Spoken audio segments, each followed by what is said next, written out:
Hey, it's Don, the Auction Professor. Today I wanted to give you my top 5 list of things that you want to take into account when you're doing eBay in general. They're common sense things for the most part. There's things that I have talked about before, but these are things that I can assure you if you do and follow that you will increase your sales. The number one thing that I could say is always run a buy it now option with best offer. With buy it nows, people can just buy it immediately. They have no idea what the thing's going to sell for the most part, because most people don't look up the item. So when they don't look it up, that's to your benefit. So let's say an item sold before for, say, 10 bucks, and you want to just list it as an auction for $9.99 and blow it out. That same item could have sold for 40 or 50 as a bin. It is a perceived value versus the actual value of the item. And even if an item sold for 10 bucks before, that does not mean at all that that is the value of that specific item. All that means is there was a person on that paid that for it. It's not a perfect example. Neither is most things when there's only a few of them that sold. Even if 2 sold for 10 bucks a piece, that still does not mean that you can't get 50 out of that same item. You may have to wait on selling it. It may take a little longer, but you can possibly sell many items 2, 3, 4, 5, 10 times what they are listed at. If somebody listed and had no idea on what to price it at, he might have thrown it out for $9.99. And if no one saw it but this one person because of category or anything like that, then that's all it's going to go for. But if you put it up as a bin for like 30 days instead of running it like a 7 or 10 day auction, that bin has more chances for more people to see it. And that's why I'm never in a hurry to sell things, because it has to be, the right person to actually buy it. But number one is to do a bin. Buy it now with a best offer. That is a key thing that we use, and we do almost every one of our listings and items that way. The second thing that I always think about, we have a 90-day plan. I've talked about this before. With the 90-day plan, I literally kind of schedule stuff out and when I'm going to list them within a 90-day time frame. Now, some items, you have to have, a certain time of year to sell them. Like Christmas items sell better depending on if they're just common or scarce towards Christmas more. Same with Halloween for the most part. Same with Valentine's and 4th of July. So you have to know when to list certain items. You can't be in a rush to get something up. There's more factors in it, like the 90-day plan. Sometimes I run into things that may not be a big, profit margin by selling 1 or 2 of them, but I run into them all the time. So I will set them aside in bins. And I'll pull from those bins, I'll put these items together in a lot, and then boom, I've turned, quarter items, a couple dollars worth of quarter items, then I may have only gotten 4 or 5 bucks out of, into a $30 or $40 lot of items. And that usually works for us in many areas. So I do have bins of stuff that I set aside. I also have bins of stuff that I set aside that aren't worth money, that I bought in bulk, or that I took a chance on for 50 cents or $1, and then I list and put those into junk drawer lots. And I've talked about those before. I'll include a link up here as well to that, just so you can get an idea on junk drawer lots too. I would highly recommend watching that video. It has been a good option for us. We know people that only sell half of their inventory as just junk lots, basically. And there's other people that only do junk lots as well. I've seen them on eBay. They must make decent money to do it. It's a good thing to do. So that was number 2, is knowing when to list stuff, knowing the right time. That is a big aspect of getting a bigger profit out of items. That's what we do with it anyway. The third aspect of this for us is pricing, and we have a set standard that we usually do. If I see it selling religiously for 10 or 15 bucks, I'm going to multiply that times 3, and that is going to be my buy it now starting price. So if something is 10 bucks, chances are I'm going to at least put 30 on it. Now, in some cases, if there's only 1 or 2 that's sold, and either they sold at auction or buy it now, they sold immediately, that's not a good factor to judge the price on those items. If you put something up for $9.99 and it's sold and it was worth 100 bucks, that proves nothing. It just proves that you gave it away. And I'm not saying everybody who prices something and it sells that way, it was you did it on purpose. It's an honest mistake sometimes when you don't know the price. Rule of thumb is, if you don't know a price on something, put it much higher than you expect to get out of it. If you see a bunch of people that sold it at auction for 10 bucks, put 30 on it. You can always come down later. Sometimes I'll do that, and it'll sell immediately at that higher price. So I don't always worry about what other people put stuff at. Even if 20 of something sold and they were all buy it nows for 10 bucks, you know, I would put more on it because that they were all just buy it nows. Everybody was following the leader in that aspect of it. So one person put it for 10, another person said, ooh, it goes for 10, I'm going to put it up for 10. A third person, 10. The last two went for 10, I'm going to put it up for 10. The fourth, fifth, sixth person said the same thing, and I'll put it up for 10. So of course, all of these are going to sell for $10. So every time someone looks, the $10 is the average price. That's what they put it at. And you might put it as an auction for 10 bucks, and maybe that's all it's going to sell for. But if the right person's online with a bin, a buy it now option, it may take 30 days, but the right person might pop up there and buy it at that $30. So, you know, that's the 3 times philosophy that I talk about and I use. I've talked about it before. I've got a bunch of questions. It was in our Facebook group as well, too, asking what that is. And it works for us all the time. I could show example after example after example after example where we've higher priced items and sold them at that price, or at least still sold them at the average sale price. So that is number 3, multiplying whatever you see it for times 3 for the most part. I wouldn't do it in clothing, games, all the newer stuff. I would not do that, and you're not going to sell it at that price. But in collectibles and antiques, it's a totally different market. You've got to get yourself off the thoughts of what you were doing with clothing if you're going to branch into other areas, which at this point is a necessity for the majority of people selling at eBay. Clothing's flooded, so you've just got to realize that. Number 4. Now this one's a key one here. This one's going to save you and probably earn you some more money right off the bat. When you first list something for the very first time, when it's a bin, auctions are a different monster. We're just talking about bins because that's the majority of everything I list and the majority of things I recommend to list.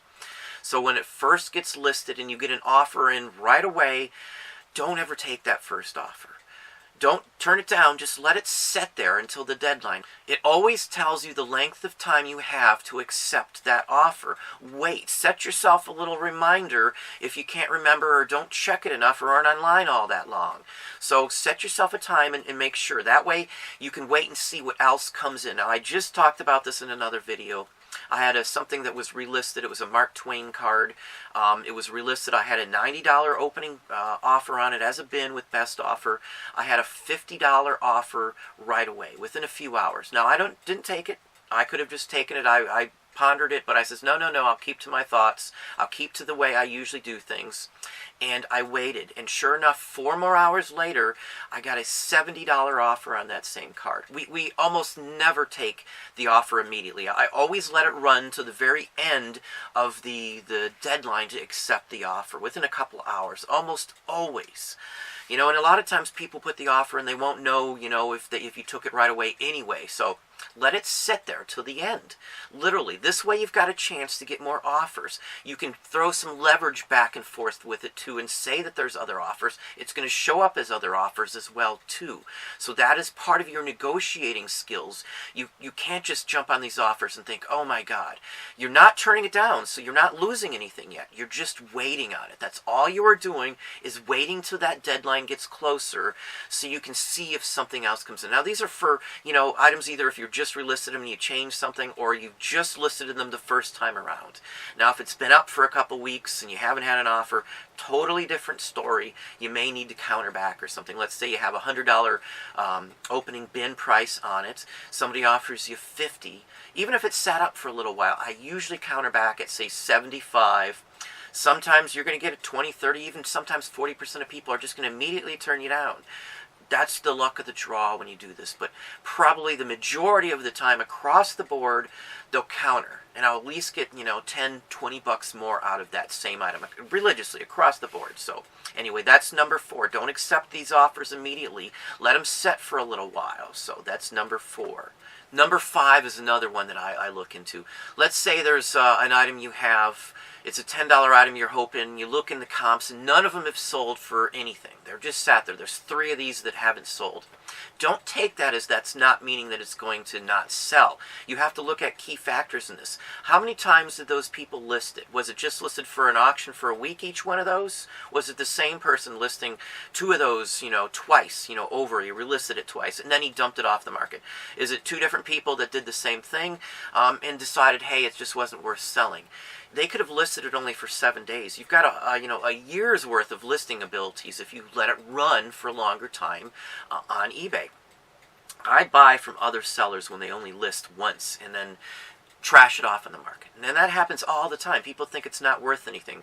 Back in the day, I used to just list things as auction. When they didn't sell, I sometimes just trashed them or got rid of them. I didn't realize you could just set these things up there, which was better. This was years ago, before we even went full time. But I learned through these years that, I'll let it run. Just because there was other ones that didn't sell doesn't mean yours is not going to sell. There's other factors involved in stuff not selling. They didn't have the correct keywords in there.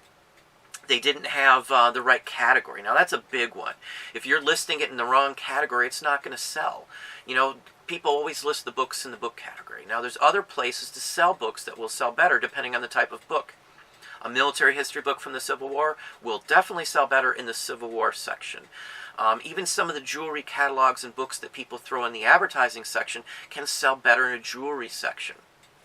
Books on toys or books on, characters that have toys can also sell better in the toy section as well, too. Even books on records and books on specific performers, catalogs and things like that, we put in the records sometimes as well, too, or in the cylinder records or discs. Any of those other categories are good things to list in. So I always look when somebody hasn't sold an item and there's a couple of them up. If there's a ton of them up and none of them sold, that's a different story. But if there's 2 or 3 or 4 of these items up, or even 5 or 6 sometimes, look at the category they stick them in. That could be a key factor in why they didn't sell. So I will take a chance on those items. And more often than not, the majority of those times that I do that, I am right in the fact that it didn't sell because of category, because of the title description, or something along that line. So keep those issues in mind. I promise you that happens a lot. A lot of people just do a quick comp search. They're not searching properly. And I've said this before, research is key. You have to pay attention to what that research is. Don't just look and say, hey, there was 3 up, they didn't sell, I'm just going to trash mine out. I got $5 from the item, but I don't think it's going to sell. You never know. Look at it. The first one person could have listed it in a category. The next person could have, done the same category because they saw that prior history. Or the same person could be listing that same item 3 times and didn't sell it because he's got it in the wrong category each time. And some more people look at it and say, look, that's where I should put it, but it's not selling. So, take a look at that. Look at the information you're giving. There's more to research than just looking and saying that comp says that. That goes to with the toys, which I was just talking about. If you're just looking up a toy and don't realize that there's other aspects of the toy, like Luke Skywalker has different colored hair in several different figures, or Han Solo's head's smaller in one figure and it's worth hundreds versus, the small amount, 5, 10, 20, 40, 50 bucks. So take that in mind. There's more factors into why things don't sell. It could be an error from the person actually listing the item. So again, take that into account when you're doing that. That is number 5. Don't just write something off because it did not sell from somebody else. So those are my 5 key takeaways and things that I do all the time that help increase my profit, increase my sales. It works, it honestly works, and it works all the time for us. Same thing will work for you. You just got to dig into it and pay more attention to these aspects of it and think of it more as a long tail haul for many of these items. Everything's not going to sell quick. Maybe you need to get the quick turnaround and you're going to sell it for less money just to get the money back out of it. That's fine. But at some point you need to mix in some long tail items that you have that may take longer to sell to boost your sales for the items that like if you're doing clothing and you're not selling a bunch of clothing all the time. Mix some other items in there. So what if they don't sell the first month or 2? It's longevity of these items. They'll sell. If you get enough of them up, you're going to sell stuff every day in those categories. You're going to sell stuff all the time. It doesn't matter if you're even listing new items. You're still going to constantly sell stuff every day of the week because of sheer quantity of items that you have. So, it's a numbers game as well as it is anything else, too. Just because clothing isn't selling now, it's a flooded market, there's other options to do. And if you're selling clothing, that some of these are long tail anyway. So don't worry if the stuff sits a little while. As long as it's good stuff and you've done your homework and you've researched it and you paid attention, you looked at other people's sales, how they listed the categories, you're doing it as a bin with a higher price on it, You're not accepting the very first offer immediately just to get your money back out. I mean, these are all things you can do, but they'll all help you. I guarantee it. As long as you're doing at least some of these, it's going to increase it. Do it, slowly and mix all this stuff into there. Do your research a little better. Spend a little more time doing it. Again, don't spend too much time. Have a cutoff point, and then set the item aside and come back and look it up again, because there might be more comps later on. But that's what I have for you today. Hopefully you liked this video. If you did, please hit the like button down below. You can also hit the bell icon up top to be notified when I post new content or go live. Subscribe and tell a friend.